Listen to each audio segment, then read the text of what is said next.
So thank you, and I'm going to be presenting on promoting out-of-class interactions in short-term study abroad, specifically a short-term study abroad program that I organized. And to give some background on short-term study abroad, particularly in a US context, so most students participate in study abroad programs of 8 weeks or less. Sometimes, like the program I'm going to be talking about, these are even shorter, 2 weeks. And US universities, and I'm sure you all know this if you work at a US university, are also promoting faculty-led study abroad programs as part of their internationalization efforts. So there's a huge emphasis on this. For example, at my university, you can even apply for a grant to either develop a short-term study abroad faculty-led program or to take students abroad. And so the thing with this is that we know that students struggle to enter local social networks and use the language they're studying, even when they're studying abroad for a semester or longer. This is a very common finding in study abroad research. But on the other hand, short-term study abroad programs, like these faculty-led study abroad programs that I'm going to be talking about, do make it possible for a greater diversity of students to study abroad. And there's numerous reasons for that. I'm not going to go into all of them, but one thing I want to highlight with a quote from my students who may not come from families who necessarily picture themselves as study abroad being an automatic part of their college process, a rite of passage, may feel more comfortable, especially if they've never left the country before, in these faculty-led programs. So here's a quote from one of my participants where she says, "I knew the class would be good because it was faculty-led." That's probably debatable, but this is her perception, that if it's US faculty-led, it's a good program. And I knew I'd prefer to do something faculty-led for the first trip I do abroad, because just the first time abroad, going alone to an Arab country would be a lot more difficult. So she's concerned about going on a program by herself, and this faculty-led makes it appealing. Another thing that I'm going to highlight, although again this is not the only reason, is the finances of study abroad. So my trip, which is this one on the left, the UNM Jordan trip, the students paid a program fee of $1,693. That includes a discount of about $850 or $900 because I did get a grant from the university to offset their program fee. Plus their plane ticket, which to Jordan is expensive, so probably around $1,350. So they ended up paying more or less, depending on their ticket, $3,043, which may seem like a good price depending on what you're comparing it to, but if you compare it to the tuition at my university, in-state, which most of the students are, for a semester, they pay $3,575 in tuition. So going to Jordan is basically like a whole semester at UNM. If you add in room and board, which again, if they're local, they may commute, they don't necessarily live in that, then you get $8,000. So it's still about half of a semester. And then when you consider that even with that price tag, $8,311, 75% of the students at my university still receive financial aid. Then when you start to look at something like spending a semester in Jordan at the partner organization I worked with, which would be $17,750, and students at my university can't use their financial aid towards this, that's just a really hard number to make up when the way that you make it up is by babysitting extra and working more hours at your waitressing job. There's just not really a way to make $10,000 doing that in a short amount of time. And so I think this is something that's important to think about, especially when we're talking about these short-term programs. It does make it possible, and again, finances aren't the only thing holding students back, but I think it's important to consider. And even with this trip, many of my students did report that they were working extra hours at their low-paying jobs to have the money to go on this trip, getting small scholarships, so $500 here, $1,000 there. It lets them go on this short-term trip because $1,000 out of $3,000 is a lot. $1,000 out of $17,000 is not. And so that's something to think about. And then in terms of interventions in study abroad, so as I'm sure you all know, research shows that interventions are crucial to enhancing language and intercultural learning during study abroad. And crucially though, what more recent research is showing is that the interventions need to not only promote interactions, so not only is the study abroad student interacting with someone locally, but they have this opportunity for reflection and processing of these interactions. So just the contact isn't enough. They also need to be able to reflect and process on it. And so the question I'm looking at is interventions in very short-term programs. And we have some evidence that they do work. In Jane Jackson's research on a 5-week program, it was successful. And so I'm going to talk briefly about the program design. In this presentation, I'm going to be mostly focusing on the out-of-class interactions abroad, but this is the full component. So it involved 8 weeks at home plus 13 days abroad in Amman, Jordan, although 2 of these were travel days, so depending on their flight schedules, they may or may not have been abroad those days. And in the 8 weeks at home, they did a telecollaboration with Jordanian peers, they did intercultural reflection assignments, and then they did training in ethnography for study abroad, following a similar pattern to Roberts and Jackson, where they would do assignments at home, and that were sort of supposed to prepare them for doing the same assignment abroad. And then, once they were abroad, they had 2 hours of class in the morning focusing on a specific interaction. As I'll get to in a moment, these students didn't have a very high level of Arabic, so these were all pretty basic. Taxis, restaurants, discussing family, etc. Then their homework was they had to record themselves engaging in that interaction. And then they also had to complete observations and interviews for their ethnographic project, and then there were cultural activities with their same language partners who they had been telecollaborating with every day. And these involved everyday things like going to a cafe or a movie, as well as more touristic things like going to a historic site. And I will say that setting up this program was quite interesting for a variety of bureaucratic reasons. I have to partner with an organization in Jordan, and when I was visiting, there's tons of study abroad partners that you can partner with, and when I was proposing this program with this basic setup to the partners, the questions I got, well, but how many hours of standard Arabic class do you want? How many hours of dialect and how many trips? And I said things like, I don't want any standard Arabic and I don't want any trips. Then the response I usually got was, what? You just want them to go to a cafe?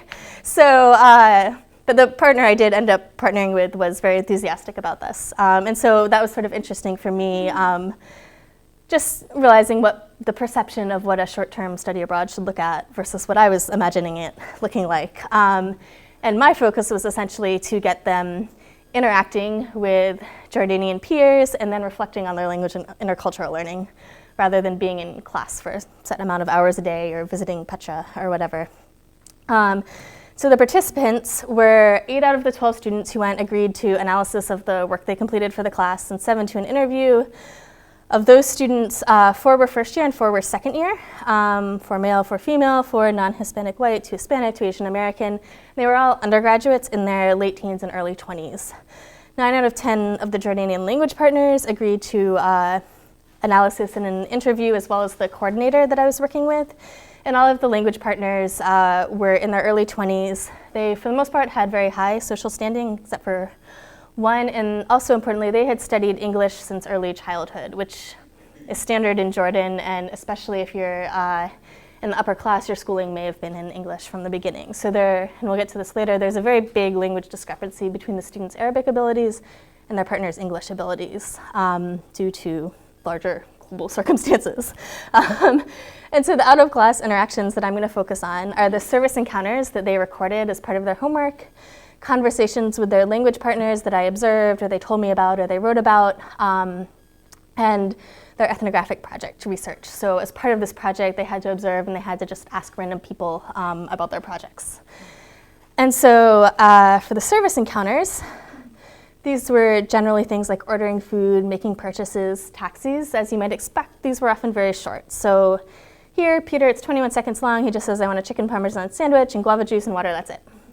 But at the same time, these are first and second year students of Arabic, so this could still be quite challenging. So here, you can see Talia, she says, what is a hammam sandwich? And this is interesting. So hammam in Arabic means pigeon, which could be something that you eat. It's a normal dish. But in this case, it's referring to the type of bread, the shape of the bread. And so I don't know whether she didn't know the word at all or she thought it was a pigeon sandwich. But she asked, and the waiter says, a hammam sandwich, it's a regular falafel sandwich, but the bread is long. And then where it's in italics, he switches into English, which was something that they also often encountered because in the service industry in the capital of Jordan, it's common for people to speak English. And however, some interactions, especially in taxis, could be much longer. So Mary and Talia had this 22-minute conversation with a taxi driver. And again, if the taxi driver was sympathetic, thank you, and the students were into it, they could cover a lot of topics, as you can see they did here. And it's true that they didn't discuss any of these in depth. I mean, it was, is the king of Jordan good? Is he bad? Do people like him? You know, why is there a war in Iraq? These types of things. But they did cover quite a variety of topics. And also, because they were required to record themselves, it pushed them to take turns more than they might have otherwise. So you can see here, Justin is saying we'd always alternate going and sitting. So whoever sat in the front had the easiest time talking to the taxi driver. And so they'd deliberately take turns. Another thing they did is one person would talk and then they'd turn to their classmate and be like, okay, now what do you want to say? And so it did sort of force all of the students to speak and be aware of that when they were recording themselves.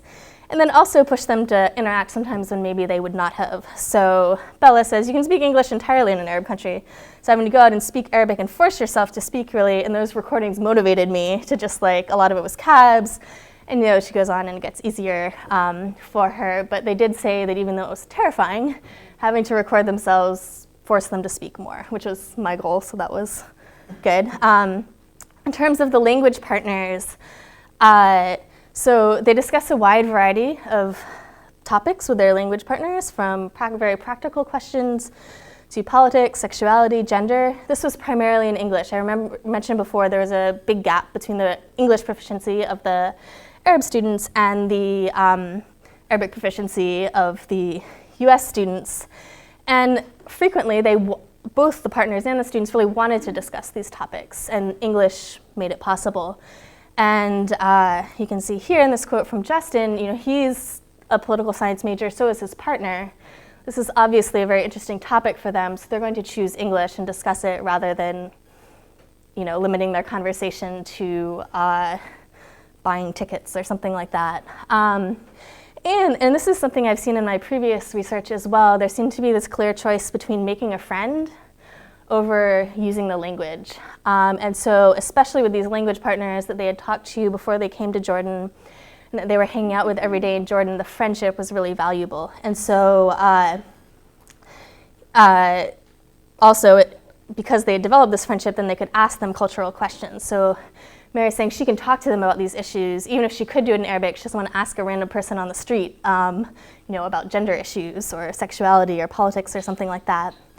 And then Bella, you can see where she's saying that basically their level in English allows for this relationship, and that's what she wants. So they can, in English, they can have a friendly relationship, and in Arabic, they can't. So they practice that with people that they're not going to be friends with, like taxi drivers or waiters or something like that. The language partners mentioned this as well. So Mu'taz said he knew he should speak to them in Arabic, like just only Arabic. But then our communication was cut off. And so he wants to have a friendly conversation too. They want to be friends. There were other interpretations as well. So another language partner just said, well, they're not that enthusiastic about Arabic. You know, they're not really trying. And so we can also see that these cultural discussions were valuable for them. So here, Dan is talking about a piece of bathroom graffiti that he saw with his partner. He's saying, well, you know, when we were looking at this together, I realized that I was the one having this bias and thinking that he's having this negative reaction because this is my American perception, but it's okay not to like things that, you know, Americans like. And then the partners also felt that through all these discussions, they were improving their cultural knowledge connected to language, but also as well. So Osman gives this example of using a very particular word for ordering coffee instead of just using the direct English translation for medium sugar that they were using when they first arrived. And although I'm not going to go into it for time reasons, the telecollaboration did help with this from both the partners and the students' perspectives. In terms of the ethnographic projects, so they had to do observations, informal conversations, and a formal interview, which they mostly did with their language partners for comfort reasons. But essentially, they had to keep asking questions and observing on the same topic. And in this, we are able to see some questioning of assumptions, particularly in terms of how they developed their questions. So here, she's writing in her paper that she was asking Jordanian women about babysitters, and they had, even when she explained this in English, this was a very unusual term, and they said it was absurd. And so this allowed her to sort of realize that, she was coming from a particular perspective where babysitters are really important in the US, and maybe that doesn't transfer. However, there's still obviously room for cultural development. So Justin, in this quote, you can see that, he's talking about the interviews and he's done, but it's still very much the US is like this and Jordan is like this. And he's now talking about how he's learned about Jordan, but he still appreciates the opportunities. He doesn't say it here, but freedom was something that came up a lot that he had in the US. So he's learning, but he really hasn't reached a perspective, it's still a perspective of, oh, I know about this other, but I still, it's better in the US, and now I feel better about myself as a US citizen and student. So another thing that was interesting, and this is from a student who went abroad to Lebanon afterwards and had actually studied abroad in Jordan previously, and although we were only there for 2 weeks and we did this preparatory stuff, one of the first things he said in his interview, and granted, keep in mind that I'm interviewing them, so they may be more positive than they would if someone else was interviewing them, although I did push them to think of things that could improve the program. One of the first things he said was that then when he went to Beirut, the research assignment helped me analyze culture. So when I went to Beirut, I was able to understand it a little bit more and observe it while I was there. So what was really helpful for him wasn't so much the actual project he did in Jordan, but that sort of training and the ability to transfer that to future study abroad experiences, which I thought was very interesting. And so to conclude, essentially, I think that I do have evidence, although it still needs to be developed, that research-based interventions can be effective in promoting out-of-class interaction that leads to language and intercultural learning, even during this very, very short-term program. And I think this is important to think about because it helps balance the need for short-term programs that allow a more diverse group of students to go abroad. I mean, we should think about that in other ways too, but for the current situation, with our goals, or at least my goals, and I think this was at least some of the students' goals as well, of language and intercultural learning. So it is possible to balance these in some way. And there's lots of things that I would change about this program if I did it again and to develop it. And if you have any more questions about the specific parts of it that I didn't talk about, they all are going to be developed further, inshallah, as we say in Arabic. But I want to finish with some, again, positive quotes from the students. I think especially if we consider these in comparison to reports from students who have spent longer times abroad and aren't as satisfied. So Bella says it was very close to the amount of learning I could do in that amount of time. And so she's talking, she was only there for 2 weeks, but she feels like she was really able to maximize it. And that was a common theme from all of the students. And again, I'm interviewing them, so I don't know that they're going to say no, but they did seem to appreciate that, and it was also the reason some of them chose it. And then finally, Andy, who was the one who went on to Beirut and who had spent a semester in Jordan the previous spring, said, I learned stuff on the very first day there I'd never known, and I lived there for 4 months already. So I think that's really an indication of how when we think about these interventions and make sure to try and include them, then it can have very positive effects, even in a very short-term time. And obviously it'd be great if the students could go for longer. That was the partners' biggest complaint as well, that they need to go for longer. But that is going to take figuring out some of these financial and other challenges to send students abroad. So, shukran. If you guys have questions, thank you.